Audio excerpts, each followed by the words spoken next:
From cheers of the fans to the crack of the bat, learn it all from Jimbo, Gabe, Mike, and Matt. Giving thoughts on all public teams, whether times are boom or if they are lean. Hero players that you should know, not only the good things, highs and the lows. Here it is, we're ready to go. Please enjoy the podcast. On with the show. Good morning, good evening, and good everything in between, and welcome to the podcast. I'm your host, Jim Bobernicki, and I'm joined as always by Mr. Gabe Lerman. How you doing, Gabe? Melting. Yes. I had a power outage in my apartment yesterday, and the temperature still hasn't gone below 26. I didn't know that. That's awful. I've been blessed to have AC in my place and where I work, so I'm very sorry to hear that. And I work from home, so there was no escape. I had to do an errand earlier this morning, and I just about melted to the sidewalk. It's as if someone pointed a hairdryer on full blast to the entire east coast of North America. Not nice. Yep, and because of that, we are not joined live by Mr. Michael Buey. He is currently trying to piece himself back together molecularly, but we will be joined by his present ghost in the future. You will hear parts of his show, but the most important thing to get to, interleague season is over and the Pacific League dominated top to bottom. Literally, you got 12 teams in the standings. We are 1-6. We crushed it, and I could not be happier for our boys. Gabe, do you have any fun little tidbits statistically about that?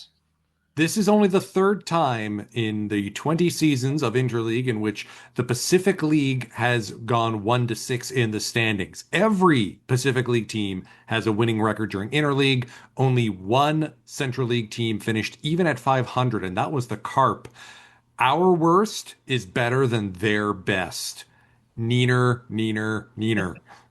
Yeah, this had me curious, and I'm sure some of these statistics are skewed by the fact that this just happened, but I think like the Eagles would almost be a playoff team, and the Lions would be like second place by a decent margin at this point. Like, we're just so much better than that other league. Oh, it's incredible. Now we got the confirmation. The other element to keep in mind is, yes, small sample size, 18 games.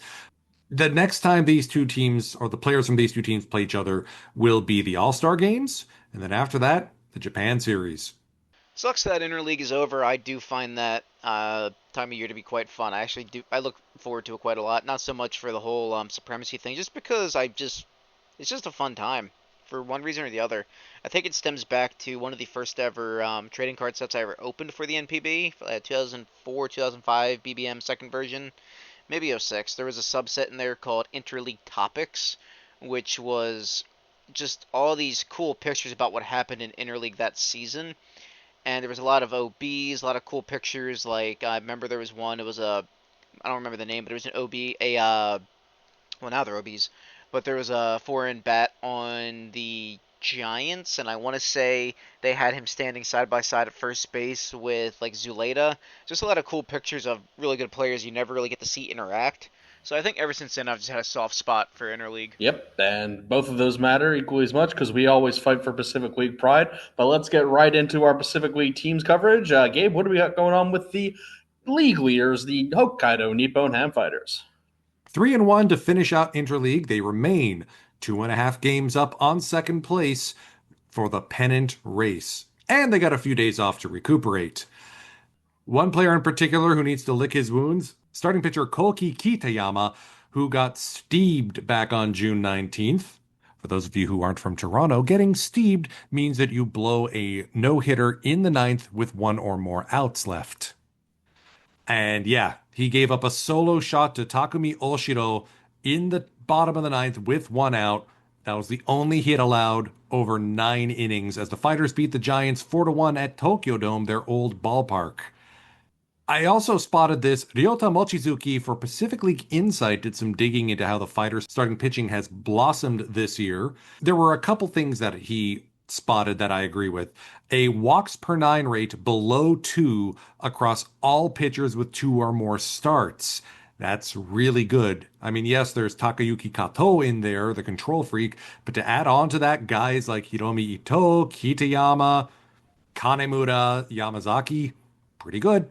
The team defense has also been incredible, with a batting average on balls in play against between 208 and 288 for the entire staff. 300 is around average, so there's a little bit of luck involved, but also Daigo Kawabata and Tatsuki Mizuno are really stinking good. Ditto for Ryota Isobata in center field.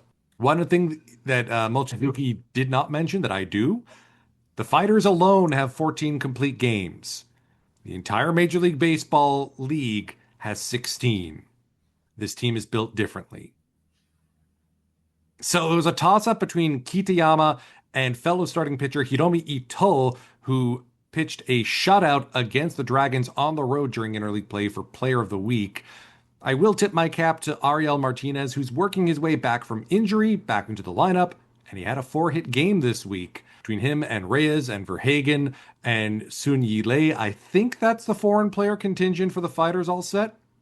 At least until Gulin Rueyang is healthy again. Man, that's just an unending spoil of riches. You think to yourself the Fighters are already so good, and it's like, oh no, they got guys coming back. They're not at full strength yet, and man, under 2 walks per 9 for every starter is just crazy. I obviously have faith and hope to see the Lions or the Hawks best them, but yeah, I don't know. The Fighters kind of look like the team of destiny right now. They are absolutely on fire and probably will keep it up the whole season long. I don't see a reason why they'd stop now. Big boss magic. It works. It works. It's real.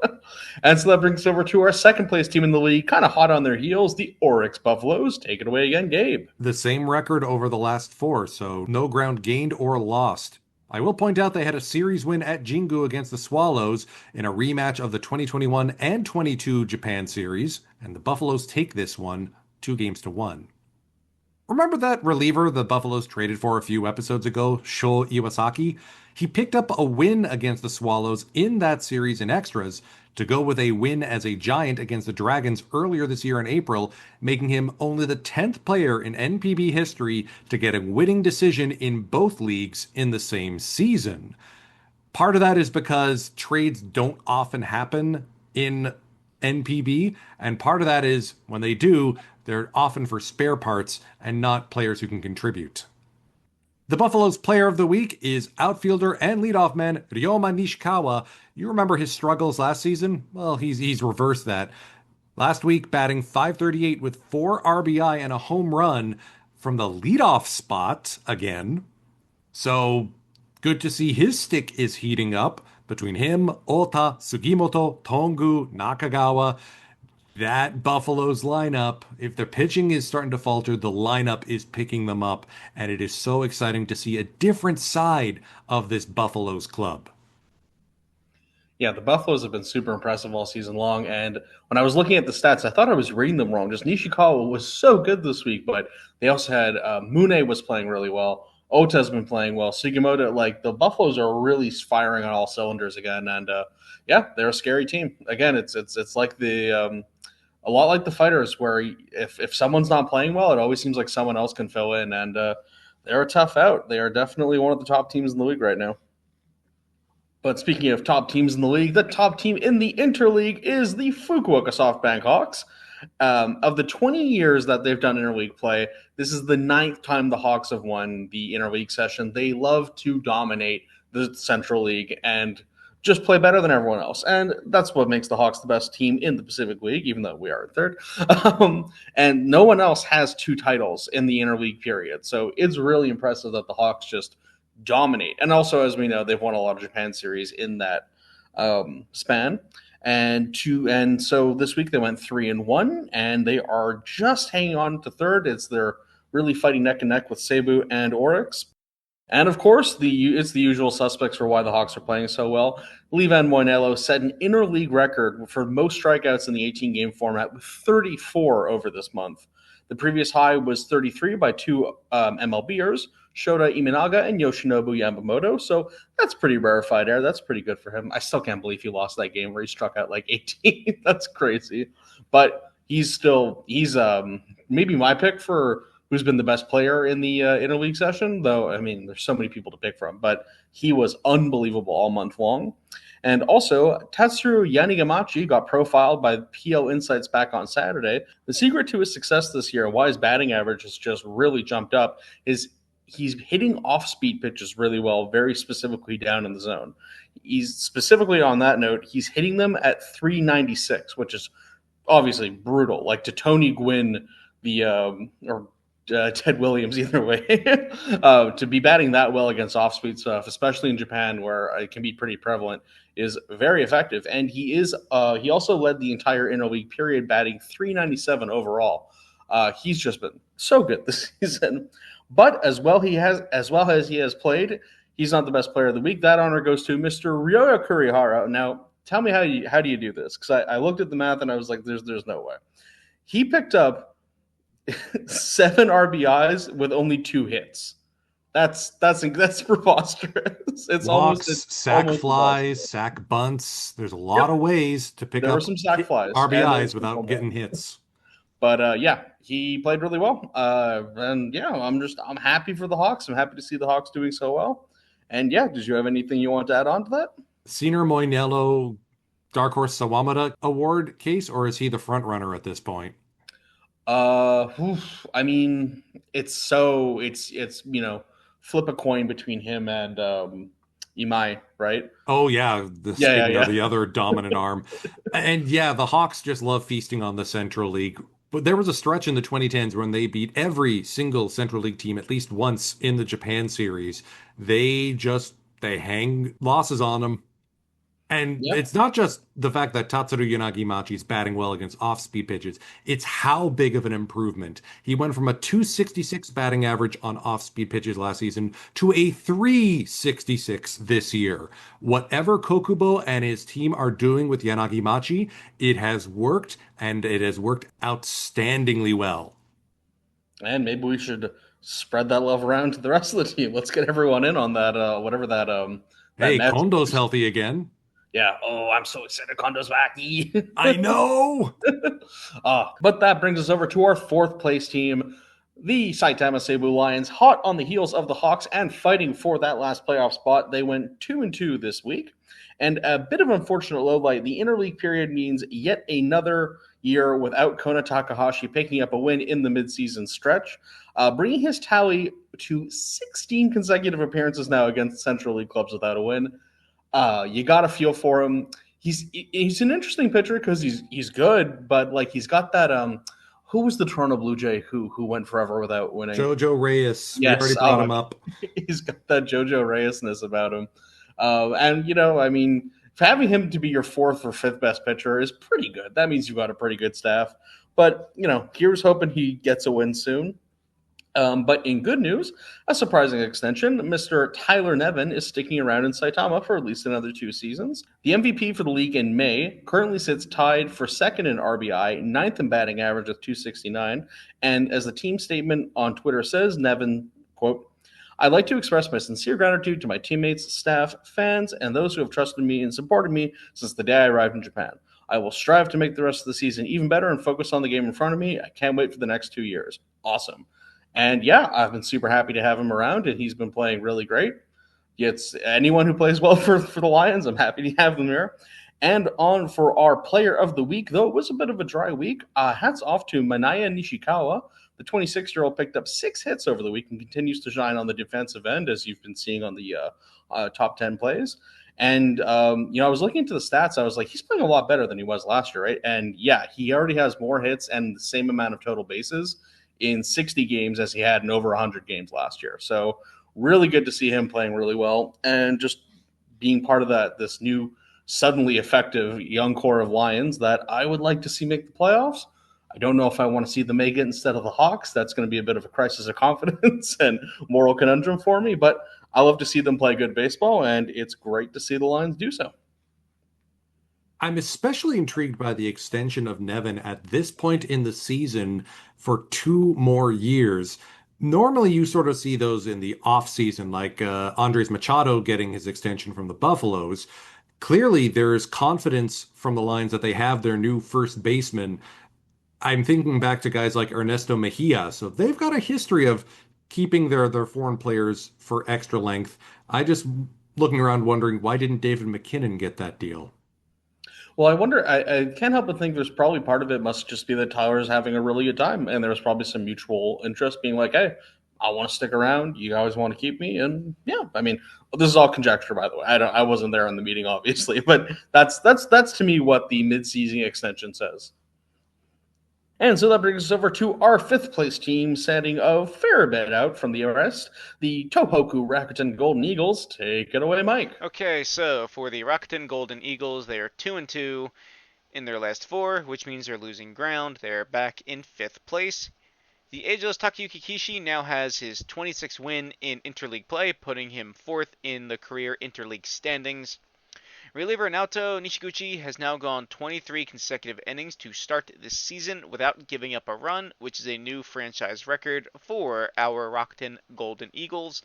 Also in the success file, Itsuki Murabayashi, in addition to being a great fielder, he's now second in the batting title race. And a fun one, Luke Voigt has landed. He arrived in Japan back on Sunday and had this to say: "I'm very excited to finally be in Japan. I can't wait to get on ground at Rakuten Mobile Park Miyagi and run around. Kudos to Sports Hochi for that one." And that brings us to the bottom of the league, the team that has been sitting there for pretty much most of the season, our Chiba Lotte Marines. Take it away, Mike.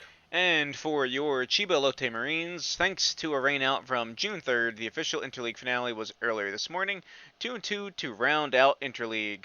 I believe they won today. They beat the Giants 6-4. Rookie pitcher Koshiro Hiroke has the dubious honor of being the first PL rookie to give up back-to-back-to-back home runs. It was the Bay Stars launching off him on Saturday: Shugo Maki, Yoshitomo Tsugo, and Yasutaka Tobishira. So, as much as it sucks to give up back-to-back-to-back, those are some great players to do so, particularly, Maki, fan favorite, and Tsugo, who just has immense power. Also, in the bad news file, Kazuya Ojima has been deregistered as of the 18th due to acute back pain, maybe because he's carrying the rotation. Get it?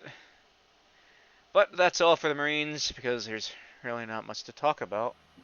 And yeah, for as poorly as the team's been playing overall all season, it is good to see that some of these younger bats that they're kind of bringing in now off the farm are starting to develop pretty well. Obviously, offense is always a bit of a problem in Chiba, but if they can, like any other baseball team, if you can start developing hitters, you've got a chance. And we know they've got some decent pitching. So, the season's probably a bit dusted, but next season maybe they'll come back even stronger. And so that brings us over to the latter bit of today's show. They're familiar faces in new places, and it's, some mixed bag stuff. But here's how our boys are doing stateside. Roki Sasaki has been transferred to the 60-day injured list.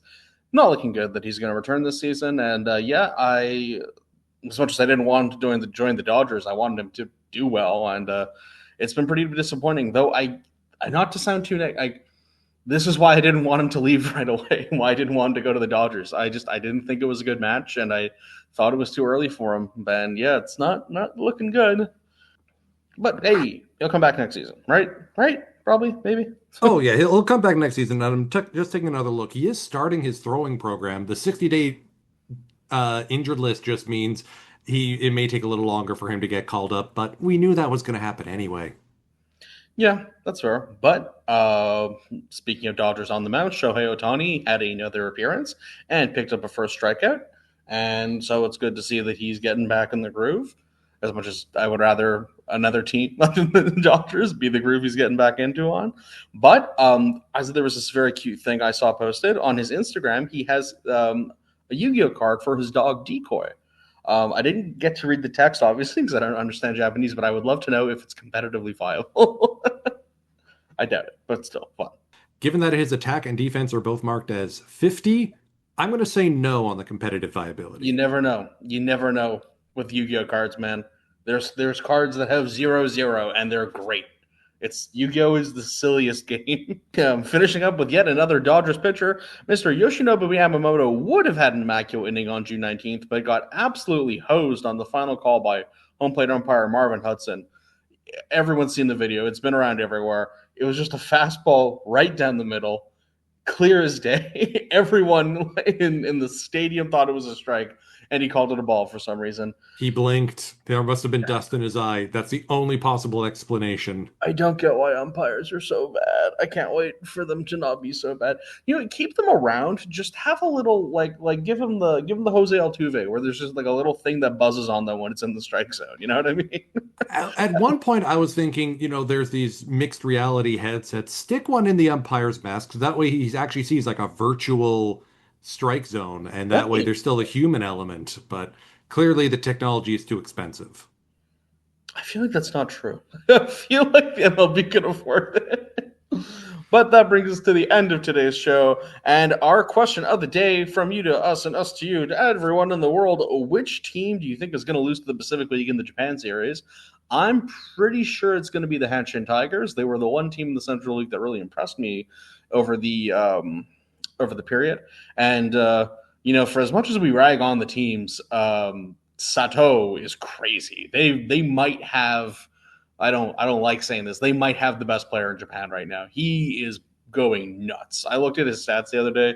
He's having quite the season, and he's very scary. But I still think, obviously, a Pacific League team will beat them because we have better teams, we've got better vibes, and we've got better character, strength of will, the gumption, the nitty-gritty it takes to win a championship. What do you think? I don't like thinking that far out, even if it's just a fun question for giggles. I also don't think I can really say a team's going to lose to a PL team. Can't be that much of a homer. I mean, the Bay Stars won last year. The Hanshin Tigers won the year before that. The Swallows won a few years prior to that. So, I mean, CL's, they're keeping up. I don't know. Maybe, I don't know. I'll say the Dragons. Maybe they surge and then lose. Just to pick something different, I'm going to say the Carp. I think, unlike last year in which they started first and finished fourth, they could do the inverse and make a push for the postseason. I think they're sitting third right now anyway. Yeah, maybe. I mean, last season was a historic collapse for them. Not to talk too much about Central League stuff, but that was crazy. And then that led to the Bay Stars getting in. That led to the Bay Stars ruining my life. So, whatever. But that brings us to the end of today's show. Like, comment, subscribe, do all that YouTube stuff. Ask us questions for next week. And as always, check out Pacific League TV. You can watch all the games there, and we'll see you next time on the podcast. Take care.